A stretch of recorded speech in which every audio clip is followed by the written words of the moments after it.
Hello everyone, welcome to Veranda IAS. நான் உங்கள் ஆஷிக். இன்னைக்கு ரொம்ப ஒரு இன்ட்ரெஸ்டிங்கான டாபிக் பார்க்க போறோம். மூன், நிலவு அப்படிங்கிறது நம்ம எல்லாத்துக்குமே ஒரு எமோஷனலா கனெக்ட் ஆன விஷயம். குழந்தைங்களுக்கு சாப்பாடு ஊட்டுறதுல இருந்து, கதை சொல்றதுல இருந்து, ஒருத்தவங்கள வர்ணிக்கிறது வர நிலவு அப்படிங்கிறது நம்முடைய வாழ்க்கையில எல்லா இதுலயுமே அங்கமா வந்துட்டு இருக்கு. இப்போ 50 வருஷத்துக்கு அப்புறமா நேத்து நிலவுக்கு மனிதர்கள் அனுப்பிச்சிருக்காங்க. இது ஹியூமன் ஹிஸ்டரியிலே ஒரு முக்கியமான விஷயம். ஸோ இந்த விஷயம் பற்றி இன்னைக்கு பார்க்க போகிறோம். 50 ஆண்டுகளுக்கு அப்புறமா நிலவுக்கு மனிதர்கள் போகிறாங்க. யார் யார் போகிறாங்க, எதில் போகிறாங்க, என்ன பர்பஸ்க்காக போகிறாங்க அப்படிங்கிற A to Z விஷயத்தை இந்த வீடியோவில் பார்க்க போகிறோம். நீங்கள் காம்படிட்டிவ் எக்ஸாம் ப்ரிப்பேர் பண்ணுற ஆஸ்பிரண்டாக இருந்தாலும் சரி, இல்லை நார்மலாக இருக்கக்கூடிய நபராக இருந்தாலும் சரி, இந்த வீடியோ உங்களுக்கு ரொம்ப ரொம்ப யூஸ்ஃபுல்லாக இருக்கும், இன்ட்ரெஸ்டிங்காக இருக்கும். ஃபுல்லாக பாருங்கள். நம்ம சேனலை நீங்கள் சப்ஸ்கிரைப் பண்ணலன்னா சப்ஸ்கிரைப் பண்ணிக்கோங்க. டெய்லியும் ஒரு 10 நிமிஷம் ஸ்பெண்ட் பண்ணீங்க அப்படின்னா உலகத்திலையும் சரி, இந்தியாலையும் சரி என்னென்ன விஷயங்கள் நடக்குது அப்படின்னு சொல்லிட்டு உங்கள் நாலேஜ் அப்கிரேட் பண்ணிகிட்டே இருக்கலாம். ஏன்னா நம்ம எந்த அளவுக்கு அப்கிரேடாக இருக்கமோ அந்த அளவுக்கு நம்மளுடைய ஜாப்லையும் சரி எல்லா விஷயத்திலையும் நீங்கள் ஈஸியாக அச்சீவ் பண்ணலாம். ஸோ அதனால் நம்ம சேனலை சப்ஸ்கிரைப் பண்ணிங்க. இன்னைக்கு நியூஸ் என்ன அப்படின்னா, NASA successfully launch the Artemis 2 mission. So NASA Artemis 2 அப்படிங்கிற இந்த ஒரு ரொம்ப முக்கியமான ஒரு மிஷன் லான்ச் பண்ணியிருக்காங்க. இந்த மிஷன் மூலியமா 4 விண்வெளி வீரர்களை நிலவு கிட்ட கூட்டிட்டு போறாங்க. இது ரொம்ப முக்கியமான விஷயம். ஏன் அப்படின்னா, கடைசியா 1972 நிலவுக்கு மனிதர்களை கூட்டு போயிருந்தாங்க. அதுக்கப்புறமா நிலவுக்கு மனிதர்களை கூட்டு போற ஒரு முக்கியமான ஈவெண்டா இது பார்க்கப்படுது.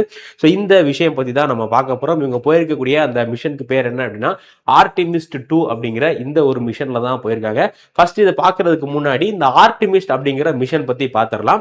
ஆக்சுவலா அந்த ஆர்டிமிஸ் அப்படிங்கிற இந்த மிஷன் பார்த்தீங்கன்னா நாசா நடத்தக்கூடிய ஒரு மிஷன். நாசா ஒரு ஸ்டெப் பை ஸ்டெப் என்ன பண்றாங்க அப்படின்னா, நிலவுக்கு மனிதர்கள் எடுத்துட்டு போற ஒரு ப்ராஜெக்ட் பண்றாங்க. அந்த ப்ராஜெக்ட்டுக்கு பேர் தான் என்னன்னா ஆர்டிமிஸ் அப்படிங்கிறது. எதுக்காக இந்த மிஷனுக்கு ஆர்டிமிஸ் அப்படிங்கிற இந்த பேர் வச்சிருக்காங்க அப்படின்னு பாத்தீங்கன்னா, ஆக்சுவலா ஆர்டிமிஸ் அப்படிங்கிறது கிரேக்க கடவுளுடைய பேர். ஸோ கிரேக்க இதிகாசங்கள், நம்ம இந்தியால புராண கதைகள், இதிகாச கதைகள் இருக்கும் இல்லையா, அதே மாதிரி கிரேக்க இதிகாச கதையில வரக்கூடிய ஒரு கடவுளுடைய பேர் தான் என்ன அப்படின்னு பாத்தீங்கன்னா அப்போலோ அப்படிங்கிறது. ஸோ இந்த அப்போலோவுடைய சிஸ்டர் பேர் என்ன, ஆர்டிமிஸ். ஆர்டிமிஸ் அப்படிங்கிறதும் கிரேக்கத்துடைய இதிகாச கடவுள். இதுக்கு முன்னாடி போன மூன் மிஷனுக்கு அப்போலோ அப்படிங்கிற பேர் வச்சிருந்தாங்க. அதனால இப்போ என்ன பண்றாங்க, அதே மாதிரி கிரேக்க கடவுளான ஆர்டிமிஸ் அப்படிங்கிற ஒரு பேர் இதில் வச்சிருக்காங்க. ஆக்சுவலாக அந்த ஆர்டிமிஸ் அப்படிங்கிற ப்ராஜெக்ட் 2022 ஆரம்பிச்சிட்டாங்க. ஸோ 2022 ஆர்டிமிஸ் 1 அப்படிங்கிற இந்த ஒரு மிஷன் லான்ச் பண்ணாங்க. இந்த ஆர்டிமிஸ் மிஷனுடைய அப்ஜெக்டிவ் என்ன அப்படின்னா, இது அன்மேன்டு க்ரூ மிஷன். ஸோ இதுல என்ன பண்றாங்க, ஒரு 4 பேரை நிலவுக்கு அனுப்புறாங்க.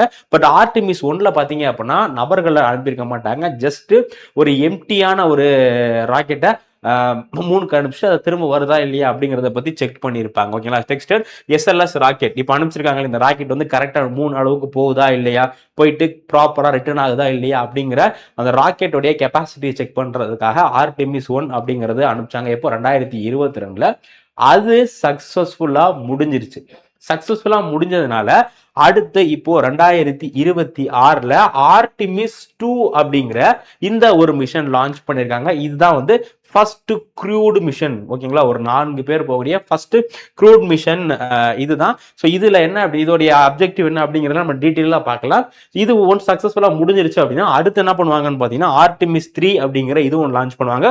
இது 2027. ஓகே, 2027 அடுத்து ஃபைனலா 2028 ஆர்டிமிஸ் 4 அப்படிங்கிற இந்த ஒரு மிஷன் லான்ச் பண்ணுவாங்க. இதுலதான் நிலவுல மனிதர்கள் தரையிறங்குறது. இதுல போற மனிதர்கள் தரையிறங்க மாட்டாங்க. ஜஸ்ட் நிலவை சுத்திட்டு வந்துருவாங்க. பட் நிலவுல போயிட்டு நம்ம நீல் ஆம்ஸ்ட்ராங் நிலவுல கால் வச்சாருன்னு படிச்சிருப்போம் இல்லையா, அதே மாதிரி அடுத்த மனிதர்கள் எப்ப போய் கால் வைக்க போறாங்க அப்படின்னா 2028 தான் மனிதர்கள் கால் வைக்க போறாங்க. ஓகேங்களா. ஸோ இந்த இதோடைய முக்கியமான நோக்கம், இந்த ஆர்டிமிஸ் மிஷனுடைய முக்கியமான நோக்கம் என்ன அப்படின்னா, இப்போ நம்ம விண்வெளியில போயிட்டு ஸ்பேஸ்ல போயிட்டு ரிசர்ச் பண்றதுக்காக இன்டர்நேஷனல் ஸ்பேஸ் ஸ்டேஷன் இருக்கு இல்லையா, அதே மாதிரி இந்த ஆர்டிமிஸ் மிஷன் என்ன பண்ண போறாங்க அப்படின்னு பாத்தீங்கன்னா, மூன்ல ஒரு ரிசர்ச் சென்டர் பில்ட் பண்ணி ஃபியூச்சர்ல மனிதர்கள் நிறைய மனிதர்களுடைய காலனிஸை ஸ்பேஸ்க்கு எடுத்துட்டு போறது, மூணுக்கு எடுத்துட்டு போறதா இந்த விஷயம் இதோட முக்கியமானது. இதுல 5 கொண்டு வர போறதா சொல்றாங்க. 4 சக்சஸ்ஃபுல்லா முடிஞ்சிருச்சு அப்படின்னா அடுத்து நிறைய மனிதர்களை கொண்டு போயிட்டு அதுல இருந்து ஒன்ஸ் மூன்ல போய் நம்ம பேஸ் செட் பண்ணிட்டோம் அப்படின்னா மூன்ல இருந்து மித்த கிரகங்களுக்கு, மார்ஸ் இந்த மாதிரியான பிளானட்ஸ்க்கு மனிதர்கள் போற ப்ராசஸ் ஈஸி ஆயிரும் அப்படிங்கிறதான் ஆர்டிமிஸ் உடைய இது. ஆர்டிமிஸ்ல 1 சக்சஸ்ஃபுல்லா முடிஞ்சிருச்சு, 2 நேத்து வெற்றிகரமா நாசா அனுப்பிச்சிருக்காங்க. ஸோ இந்த இப்போ ஏப்ரல் 1 2026 பாத்தீங்க அப்படின்னா நாசா ஆர்டிமிஸ் 2 அப்படிங்கிற இந்த மிஷனை சக்சஸ்ஃபுல்லா லான்ச் பண்ணிட்டாங்க. இது எங்க இருந்து லான்ச் பண்ணிருக்காங்க அப்படின்னா அமெரிக்கால புளோரிடா மாகாணம் இங்க இருக்கக்கூடிய கென்னடி ஸ்பேஸ் சென்டர்ல இந்த மிஷனை லான்ச் பண்ணிருக்காங்க. அங்க இருந்து ஏவுதளம் நம்ம இந்தியால ஸ்ரீஹரிகோட்டால இருந்து ISRO லான்ச் பண்ணுவாங்கல்ல, அதே மாதிரி நாசாவுடைய ஒரு ஏவுதளம் எங்க இருக்கு, கென்னடி ஸ்பேஸ் சென்டர்னு சொல்லிட்டு புளோரிடால இருக்கு, இங்க இருந்து லான்ச் பண்ணிருக்காங்க. இது லான்ச் பண்ணதுக்கு பயன்படுத்தப்பட்ட அந்த ராக்கெட்டோட பேர் என்ன அப்படின்னா ஸ்பேஸ் லான்ச் சிஸ்டம். இந்தியால PSLV, GSLV இந்த மாதிரியான ராக்கெட் இருக்கு இல்லையா, அதே மாதிரி இந்த ஆர்டெமிஸ் 2 மிஷன் அனுப்புறதுக்கு யூஸ் பண்ண ராக்கெட்டுக்கு பேர் என்ன, ஸ்பேஸ் லான்ச் சிஸ்டம் அப்படிங்கிற இதுதான் வந்து நாசாவுடைய மோஸ்ட் பவர்ஃபுல். இந்தியால GSLV Mark 3 அப்படிங்கிறது ரொம்ப மோஸ்ட் பவர்ஃபுல் ராக்கெட். அதே மாதிரி நாசாவுடைய பவர்ஃபுல் ராக்கெட்டை வச்சு அனுப்பிச்சிருக்காங்க. இதுல அந்த 4 பேர் இருப்பாங்க இல்லையா, அந்த 4 ஆஸ்ட்ரோனட்ஸ் அவங்க இருக்கக்கூடிய, இப்ப நம்ம ட்ரெயின் இருக்கு அப்படின்னா ட்ரெயின்ல கம்பார்ட்மெண்ட் கோச் இருக்கும்ல, அதே மாதிரி அந்த 4 ஆஸ்ட்ரோனட் இருக்கக்கூடிய அந்த ஸ்பேஸ் க்ரூக்கு பேர் என்ன அப்படின்னா ஓரியான் கேப்சூல் அப்படிங்கிற இந்த ஒரு இது இருக்கும். இது வந்து ராக்கெட்ல ஒரு பார்ட்டா இருக்கும், ஓகேங்களா, இது வந்து ராக்கெட்ல இருக்கும். ஸோ இதோட இன்னொரு பேர், இந்த ஸ்பேஸ் கிராஃப்ட் இன்னொரு பேர் என்ன அப்படின்னா இன்டெகிரிட்டி அப்படிங்கிறது தான், ஓகேங்களா. ஸோ இந்த ஸ்பேஸ் கிராஃப்ட இந்த ஓரியான் அப்படிங்கிற இந்த ஒரு கேப்சூல்ல தான் என்ன பண்ண போகுது, இந்த ஸ்பேஸ் லான்ச் சிஸ்டம் அப்படிங்கிற இந்த லான்ச் சிஸ்டம் இந்த ராக்கெட் வந்து தூக்கிட்டு போகுது. இவங்க எத்தனை நாள் இந்த பயணம் இருக்க போகுது அப்படின்னு பார்த்தீங்கன்னா அப்ராக்சிமேட்டா 10 நாள் சொல்லியிருக்காங்க, ஓகேங்களா. இன்னும் இவ்வளவு நாள் தான் அப்படிங்கிற டெஃபினட்டா டைம் வந்து ஃபிக்ஸ் பண்ணல. ஏன்னா ஸ்பேஸ் இதுல நமக்கு நிறைய விஷயங்கள் மாறுபடலாம் இல்லையா, அதனால இப்போதைக்கு 10 நாள் ஸ்பேஸ்க்கு போறாங்க அப்படிங்கிற மாதிரி வந்து இது பண்ணிருக்காங்க. ஸோ இதுல மொத்தம் 4 பேர் வந்து நிலவுக்கு போறாங்க. இதுல முக்கியமான நபர் யாரு அப்படின்னா ரிட் வைஸ்மேன் அப்படிங்கிற 50 வயசான, இதுக்கு முன்னாடி அமெரிக்காவுடைய நேவில கடற்படையில வேலை பார்த்த ஒரு நபர் தான் ரீட் வைஸ்மேன் அப்படிங்கிறவரு. ஸோ இவரு நாசாவுடைய ஒரு ஆஸ்ட்ரோனட், இதுக்கு முன்னாடி இன்டர்நேஷனல் ஸ்பேஸ் ஸ்டேஷனுக்கு பல தடவை போயிட்டு வந்திருக்காரு, ஓகேங்களா. இவர் தான் இதோடைய தலைவர், இந்த குரூவுடைய கமாண்டர் பேர் என்ன, ரீட் வைஸ்மேன் அப்படிங்கிறவரு. இது இல்லாம இந்த மிஷன்ல ஒரு முதல் கருப்பின நபர், ஒரு முதல் ஆப்பிரிக்கன் நபர் வந்து பாத்தீங்க அப்படின்னா மூனுக்கு போறாரு. அவருடைய பேர் என்ன அப்படின்னா விக்டர் குளோவர். இவரு நாசாவுடைய பைலட், அமெரிக்கன் ஏர்ஃபோர்ஸ்ல வேலை பார்த்தா பைலட் தான் யாரு, விக்டர் குளோவர். 49 வயசு ஆகுது. அடுத்து இன்னும் ரொம்ப முக்கியமான விஷயம், நிலவுக்கு போகக்கூடிய முதல் பெண்மணி இவங்க தான், யாரு, கிறிஸ்டினா கோச் அப்படிங்கிற இவங்க வந்து மிஷன் ஸ்பெஷலிஸ்டா இருப்பாங்க. அது மட்டும் இல்லாம இவங்க 3 பேருமே அமெரிக்காவை சார்ந்தவங்க. அது மட்டும் இல்லாம நிலவுக்கு முதல்ல கனடா நாட்டை சார்ந்த ஒரு நபரும் போறாரு. அவரோட பேர் என்ன அப்படின்னா ஜெர்மி ஹான்சன். யாரு, ஜெர்மி ஹான்சன் அப்படிங்கிற கனடாவுடைய ஸ்பேஸ் ஏஜென்சி சார்ந்தவர். இவரும் மிஷன் ஸ்பெஷலிஸ்ட், ஓகேங்களா. இந்த 4 நபர்கள் தான் விண்வெளிக்கு போறாங்க. நல்லா ஞாபகம் வச்சுக்கோங்க, இந்த ஆர்டெமிஸ் 2ல இவங்க நிலவுல போய் கால் வைக்க மாட்டாங்க, ஜஸ்ட் அந்த ஸ்பேஸ் கிராஃப்டுக்குள்ளே இருந்து சுத்தி பார்ப்பாங்க, நிலவுல எப்படிலாம் இருக்கு அப்படிங்கிறத சுத்தி பார்க்கறது, அங்க போட்டோ எடுக்கிறது, இந்த மாதிரியான விஷயங்கள் தான் பண்ண போறாங்க. ஏன்னா அடுத்த ப்ராஜெக்டுக்கு தேவையான தகவல்களை சேகரிக்கிற முக்கியமான விஷயம் தான் இதுல இவங்க நிலவுல போய் பார்க்க போறாங்க. ஸோ இந்த ஓரியான் ஸ்பேஸ் கிராஃப்டை பொறுத்தவரை இதோட பேர் இன்டெகிரிட்டி. இதோடைய லென்த் டயமீட்டர் வந்து பாத்தீங்க அப்படின்னா 5 மீட்டர் இருக்கும். இதுல லாக்ஹெட் மார்டின் இது தயாரிச்சது யாரு அப்படின்னா லாக்ஹெட் மார்டின் சொல்லிட்டு அமெரிக்காவுடைய ஒரு முன்னணி ராணுவ தளவாடங்கள் எல்லாமே தயாரிக்கக்கூடிய ஒரு நிறுவனம் தான் லாக்ஹெட் மார்டின். அவங்க தான் இதை தயாரிச்சிருக்காங்க. ஸோ இதோடைய ஸ்பெஷாலிட்டி, நம்ம அந்த பஸ் கார் என்னென்ன ஃபியூச்சர்ஸ் இருக்கு, என்னென்ன ஸ்பெசிஃபிகேஷன் இருக்குன்னு பார்ப்போம் இல்லையா, அதே மாதிரி இதோடைய ஸ்பெசிஃபிகேஷன் என்ன அப்படின்னா advanced light support system to keep human alive in deep space. ஏன்னா இப்போ நமக்கு இங்க டெம்பரேச்சரு, ப்ரெஷர் இதெல்லாமே ஒரு மாதிரி இருக்கும். பட் நம்ம ஸ்பேஸ்க்கு போக போக இன்னொரு கிரகத்துக்குலாம் போனோம் அப்படின்னா நமக்கு எல்லாமே டிஃபரெண்டா மாறும் இல்லையா. ஸோ அங்கேயுமே நம்ம இடத்துல என்ன மாதிரி கண்டிஷன்ஸ் இருக்குமோ அதே மாதிரி லிவிங் கண்டிஷன் இருக்கிறதுக்கான சிஸ்டம் எல்லாமே இருக்கும். அடுத்து ஹீட் ஷீல்டிங், ஏன்னா நம்ம இங்க இருந்து போகும்போது நம்ம அட்மாஸ்பியரை தாண்டி போனாலும் நமக்கு வெயில், ரேடியேஷன் எல்லாமே அதிகமா இருக்கும். அதுல இருந்து மனிதர்களை காக்கக்கூடிய அளவுக்கு இதுல எல்லா டெக்னாலஜியுமே வந்து பயன்படுத்தியிருப்பாங்க. ஏன் அப்படின்னா இதோடைய ஃபாஸ்ட் அப்படிங்கிறது 25,000 மைல் பெர் ஹார். ஒரு அவருக்கு 25,000 மைல் அப்படிங்கிற அதிவேகத்தில் போகும். அந்த டைம்ல அதிகமான ஹீட்லாம் உற்பத்தி ஆகும் இல்லையா, அது எல்லாத்தையுமே வந்து இது பண்ணும். அடுத்து solar array from power generation. அது மட்டும் இல்லாம இதுல ஒரு அட்வான்ஸ்டான டாய்லெட் ஃபெசிலிட்டி. ஸோ இங்கே மாதிரி இருக்காது, அங்கே வந்து டாய்லெட் ஃபெசிலிட்டி சரி, அதே மாதிரி தூங்குறதுக்கு வேற வேற மாதிரியான விஷயங்கள் இருக்கும். அந்த மாதிரி எல்லாமே இருக்கக்கூடிய ஒரு ஸ்பேஸ் கிராஃப்ட்டுக்கு பேர் தான் என்ன, ஓரியான் கேப்சூல் அப்படிங்கிற இது.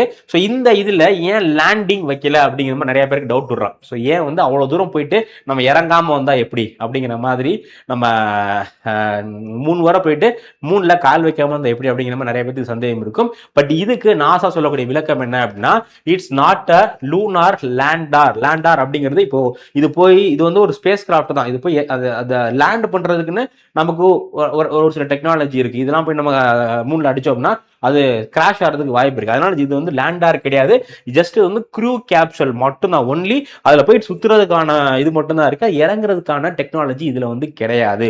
ஓகேங்களா? அதனால சொல்றாங்க. அதே மாதிரி நாசா வந்து எப்பவுமே ஒரே இடத்துல எடுத்தோடனே இந்த படத்துல வர மாதிரி ஒரே பாட்டுல ஓஹோ நேரம் அப்படிங்கிற மாதிரிலாம் பண்ண மாட்டாங்க. ரியாலிட்டியை செக் பண்றதுக்காக ஒவ்வொரு ஸ்டெப்பா, ஏன்னா ஸ்பேஸ் டிராவல் அப்படிங்கிறது ரொம்ப ரொம்ப ஒரு ரிஸ்கானது. ஏன்னா நம்ம இந்தியன் ஆரிஜினா கல்பனா சாவ்லாவா நம்ம ஸ்பேஸ் கிராஃப்டோட கிராஷ்ல பறி கொடுத்துருக்கோம். இந்த மாதிரி நிறைய நபர்கள் வந்து இறந்து போயிருக்காங்க. ஒரு மில்லி செகண்ட், ஒரு சின்ன மைனூட் எரர் இருந்தாலும் அவ்வளவுதான், அந்த ஸ்பேஸ் கிராஃப்ட் அப்படிங்கிறது பஸ்ட் ஆயிரும். ஸோ ஒன்ஸ் இந்த மாதிரியான பெரிய ப்ராஜெக்ட்லாம் பண்ணும்போது ஏதாவது நெகட்டிவிட்டி நடந்துருச்சு அப்படின்னா அது சயின்டிபிக் கம்யூனிட்டி கிட்ட ஒரு ஒரு ஒரு மிகப்பெரிய ஒரு பாசிட்டிவ் ஃபீட்பேக் வந்து இது பண்ணும். ஸோ அடுத்து மறுபடியும் இந்த மாதிரி ப்ராஜெக்ட் பண்றதுக்கு, ஏன்னா இதுல பொருட்செலவுகள் உயிர் செலவுகள் தாண்டி நிறைய விஷயங்கள் இருக்கு இல்லையா. ஸோ அதனால அடுத்து யாரும் என்ன பண்ண மாட்டாங்க, இந்த மாதிரி ப்ராஜெக்ட்லாம் ட்ரை பண்ண மாட்டாங்க. அதனால நாசா ரொம்ப லேட் ஆனாலும் பரவாயில்ல, நம்ம ஸ்டெப் பை ஸ்டெப்பா போகலாம் அப்படிங்கிற மாதிரி ஃபர்ஸ்ட் ஃபேஸ்ல என்ன பண்ணிட்டாங்க, ஜஸ்ட் எம்டியா அனுப்பிச்சு கொண்டு வந்துட்டாங்க. இப்போ மனிதர்கள் அனுப்புறாங்க. அடுத்து இனி ஃபியூச்சர்ல என்ன பண்ண போறாங்க, இது எப்படி இருக்கு அப்படிங்கிறத பார்த்துட்டு அடுத்ததுல தான் வந்து லேண்ட் பண்ண போறாங்க. ஸோ இதான் வந்து நாசா சொல்லியிருக்க விஷயம். அதே மாதிரி இதுக்கு முன்னாடி அப்போலோ அப்படிங்கிற ஒரு மிஷன் லான்ச் பண்ணியிருந்தாங்க. அந்த மிஷனுமே வந்து எடுத்தோன்னே பண்ணல, நார்மலா இது பண்ணிட்டு அதுக்கப்புறம் தான் ஃபைனலா தான் வந்து பண்ணாங்க. ஓகேங்களா? ஸோ இதுல முக்கியமான அப்ஜெக்டிவ், இது நோக்கம் என்ன அப்படின்னா லைஃப் சப்போர்ட் சிஸ்டம்.